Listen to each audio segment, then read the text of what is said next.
In this lesson, let's stop and take a look at paragraph text.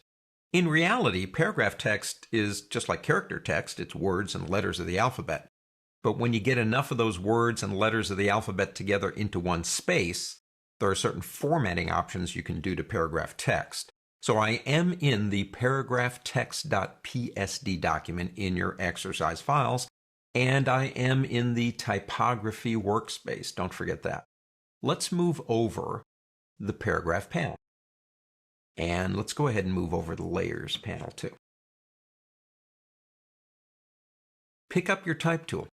But this time we're not just going to click and type. We're going to do this. We're going to get somewhere, click and drag. You're defining a type area this way, a type box. Now let's go ahead and change to a different font really quick. I'm going to use Minium Pro, and I'm going to make that font a little bit smaller, like about 18 point. What I want to do is begin typing a couple of paragraphs, but I don't think you want to wait for me to do that. So there's a new feature in 6 that's kind of nice.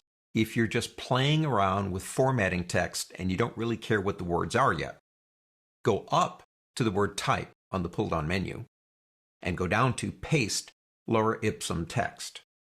And it will be more than glad to put that in for you just like that.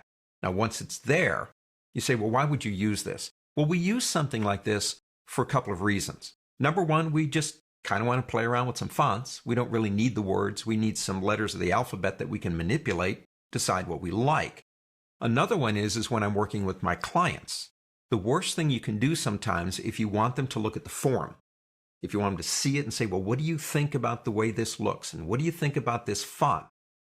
If it's actually stuff they can read, they're going to be more distracted by reading it than they are in looking at the form. So there's a lot of reasons we use this. InDesign has this very same feature. I love it. Let's go ahead and select everything up front. Now that's Control A. We're going to come back over to the character panel just for a second. And what I'm going to do is I'm going to make that even just a little bit smaller. Let's take that down to about 14, something like that. Okay. Now, the sed non right here, this is actually Latin. I'm going to get right here and I'm going to press the Enter key right in front of SED, and that's going to give me another paragraph. So we actually have 2 paragraphs here. Now, if you want to, we can click here, press the Enter key, and come over and say go into type and do it all over again, paste it again. You can have as many of these as you want. So what I'm going to do is go ahead and click here. Now we've got 4 paragraphs that we can play around with. We can start looking at our paragraph panel.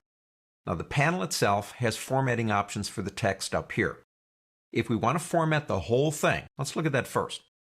If I click this button, which is taking me back to my Move tool, and I make sure this layer is selected, I can format everything exactly at the same time. If you want to work on one paragraph at a time, you need to go back to the Type tool. Once we've done that, we can come back into the document and understand I don't have to select a paragraph to change it. I just have to be in it. So if I go to this one right here, the controls now only work in that paragraph.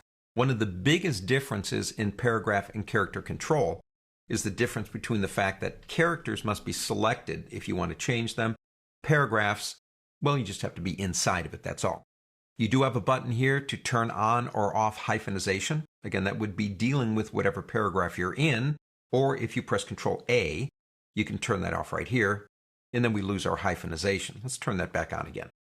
You have options. Let's go back and just be inside one paragraph. You can push the left and right margins here. So if we go in here and say, well, I don't know, let's type in, say, 30 points, and then 30 on the other side. Well, maybe it's a quote. Maybe it's something that needs to be pushed in. And a lot of times we do that with quotes. If we come over here and maybe then select all of that text, we can then go into our character panel and maybe change that to italic. So we have, in a sense, an italicized quote, if that's something you want to do. One of my favorite things to do, though, are these 2 down here. Now, I'm going to select all the text because I want to change all the paragraphs. I want to push, add a little bit of space after each paragraph. So if I come in here, that's before, that's after. If I come in here, and let's say we type in about 10, and see what it does. it adds more space. Now this adds to readability, because if people can see the paragraphs where they begin and end, basically they have a better option of looking at it and feeling more comfortable as they're reading it. If it looks like one big lump of text with no paragraphs, it's kind of intimidating. So you have a lot of options, including, if you want to use this one too, we'll do it just on one paragraph, and that is indent the first line of every paragraph. Now I can type in a number, but anytime I go to one of these, if I want to, I can just drag, and I can go one way or the other. As you can see, it's slightly indented. That's another way to tell where a paragraph begins. Paragraph controls control a paragraph. Now there's one more I want to show you. Let me put a quotation mark in front of SED. So that would be like a quoted word. So SED, and we'll put it after this one right here. Close the quotes. Notice how the quote is inside the border. Now if you come up, we'll leave the cursor inside of that paragraph. If you come up to the word paragraph and click this option right here, you'll notice you have something called a hanging punctuation. A lot of people say, what is that? Well, watch the SED over there when I turn it on. What it does is it pushes the quotation mark outside the boundary. That's what that does if you want to do that. So paragraph for paragraphs, characters for characters. You've got full formatting capability in this program for text. On to the next.